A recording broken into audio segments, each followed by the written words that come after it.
continuing story of Peyton Place.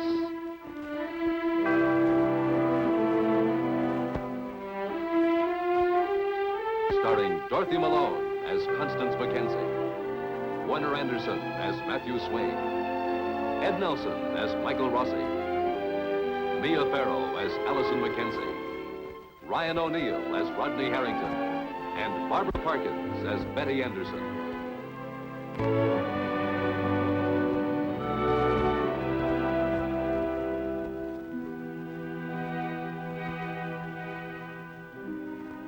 Vincent Markham, a doctor with a worldwide reputation for humanitarianism, came to Peyton Place for highly personal reasons. Now in Doctor's Hospital, he's been tested and found to be a victim of a rare blood disease. He has been tested elsewhere and found to be a victim of pride and ego. Is Dr. Rossi available? Dr. Markham, I'll see. No, his line is busy. I'm sure he'll be with you in a moment. Fine. How are you feeling? Oh, no problems. Your brother was here. I'll bet people have been confusing you for years. Yes, they have. Must be kind of annoying. So how is it that you were able to distinguish between the two of us?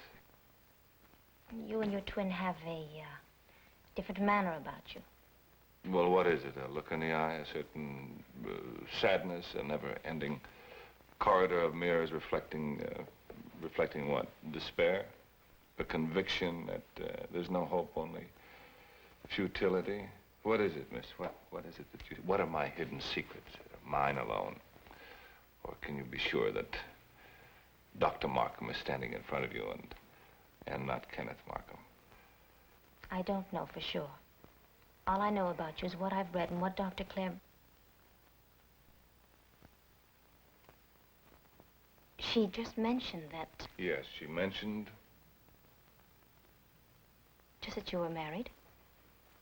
Yes, I suppose that people talk when they work together. Are you married? No. That young man, that aggressive young man... Stephen Cord, we're just friends. Good friends? He's an attorney. He practices with, I think he has plans for you. We're friends, that's all. Marry him. I said we are just friends. He's ambitious, aggressive, and ordinary. Typical mid-century American male. You can't go wrong. Marry him.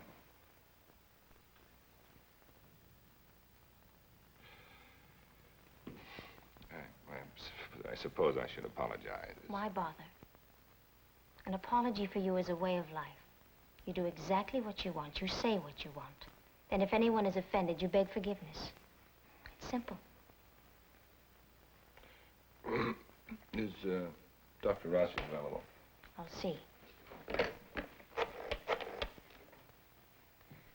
Dr. Rossi, Dr. Markham. Yes, sir. You can go in now.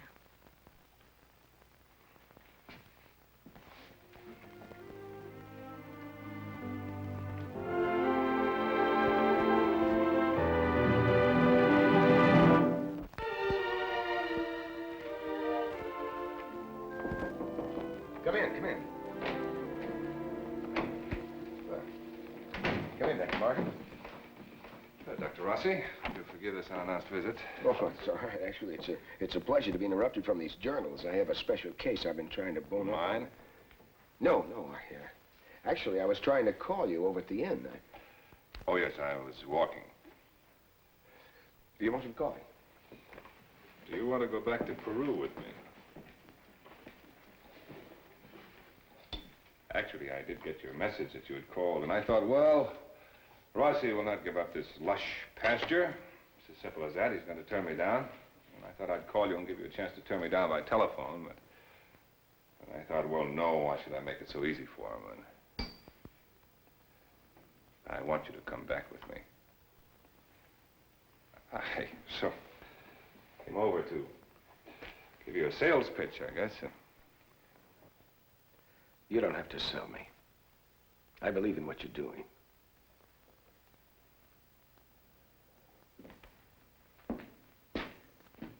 Actually, I called you to find the outcome of the meeting you had with your brother.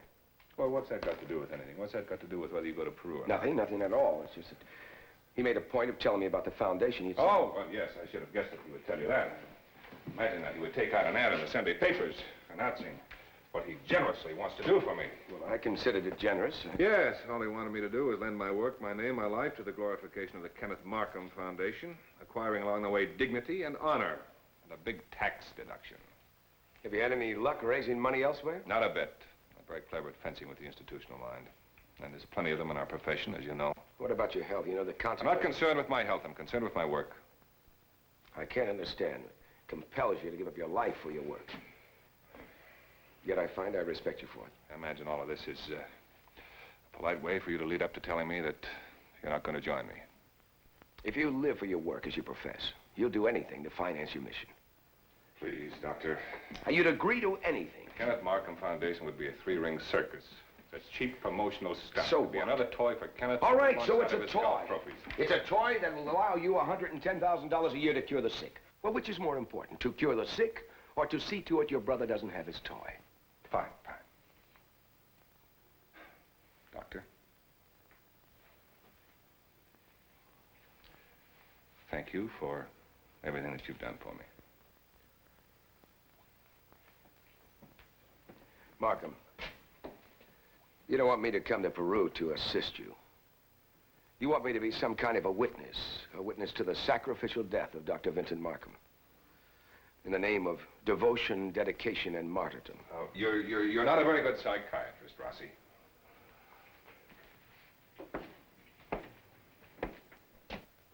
If you were selfless, if you were truly selfless, you'd beg for the money to continue your work. To continue your work alone, without any witnesses.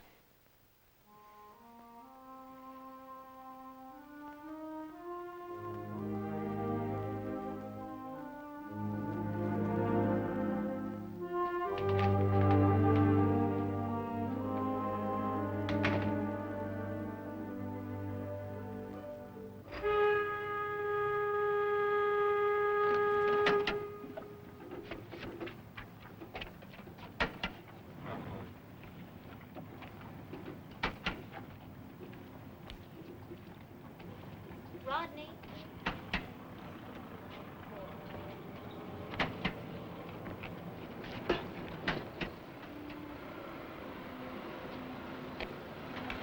Trick or treat. Hi. Well, you look surprised. I know I shouldn't be. Mother told me you were working here. I came to pick her up. How do you like it? Well, say the first 100 years are the hardest. Mother's quite impressed with what you're doing. Nothing very impressive about loading crates all day. You know what I mean. I think I like your mother. I think she likes you. That leaves you somewhere in the middle, huh? I like you too, I always have.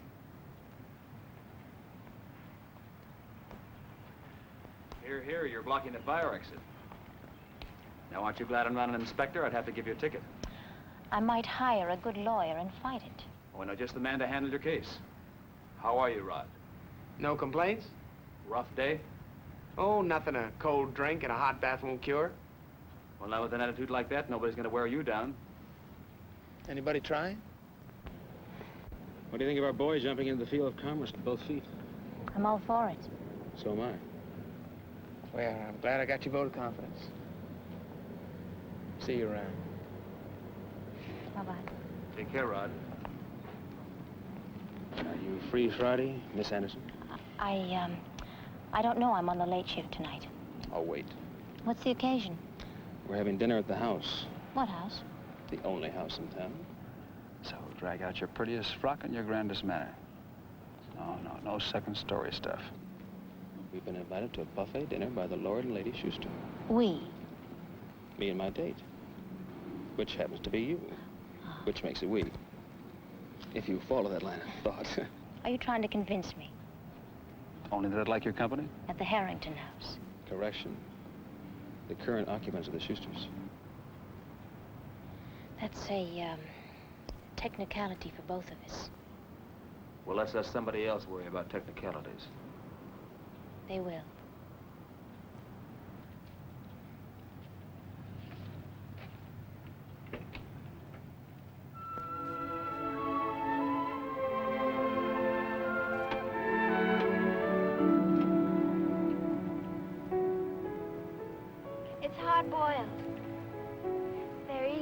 make than scrambled eggs. What are you doing here? I was waiting around to see your reaction to my present. Now that I've seen it, I don't think it was worth getting 2 warnings for loitering. Well, all I can say is, you want to split an egg? Not even a thank you to season it with. Come here.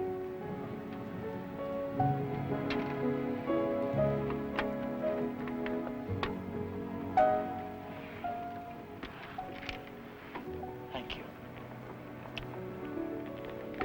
I went to 3 stores trying to find one that was you. Well, you succeeded. Allison, I appreciate it. Did you have a nice day? Well, the work's easy. It's, the waiting to go home that kills me.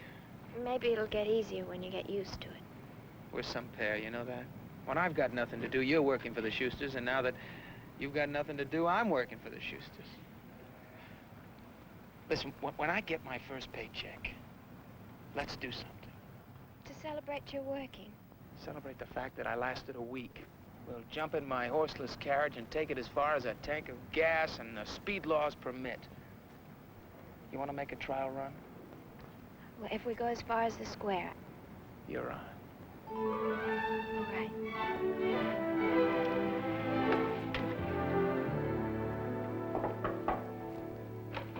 I got your note. Did you want something special? No. I just wanted to talk to you and find out how the world is. You couldn't have picked a more perfect day to ask, because today the world is lovely. And yesterday? Yesterday the world was a world. I have to assume something momentous happened to make today more valuable. No, not really. I went to visit Rodney at the mill, and that put me in a good mood. It's as simple as that. Well, gone are the days when such simple things would brighten my day. Is that a sad remark? No, reflective one. Okay. Teen Topics by Allison... Uncle Matt, when did you have this framed? Oh, a couple of weeks ago. That's the first column you wrote for me. Allison Mackenzie, Observer of Life, with a capital L. Oh, that's awful. That's embarrassing. No, it's rather good. A little naive, perhaps, but one expects naivete from the young. Nobody should be that young. And you're saying this from the vantage point of your advanced years. Absolutely. Now, tell me, how are you in your world? Or is today a bad day to ask? No, it's a good day. Matter of fact, that's why I called you in. You see, I've been a very, very good newspaperman. I've observed carefully, correctly, and printed the facts. And I trained myself to stifle any emotional responses I might have so I could print the news without coloration. And I spent a lot of years sitting behind that desk doing just that. But after a while, it wasn't any effort. I don't know just when it happened, but suddenly it became natural to observe, record, and obliterate all feeling. I was so busy observing the lives and adventures of other people, I didn't see my own life slip by. Now, all this is preparatory to telling you that now I'm going to take what is left of my life and live it. Are you going away? I'm going away. Where? Everywhere, somewhere in the world. Some place I've never been before, and places I'd like to visit once again. When? As soon as I can find someone to take over the paper.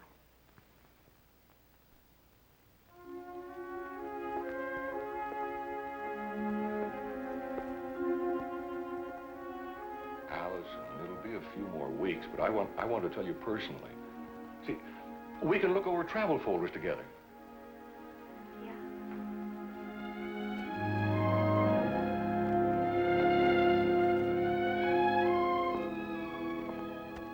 Be happy for me. Oh, I am, Uncle Matt. I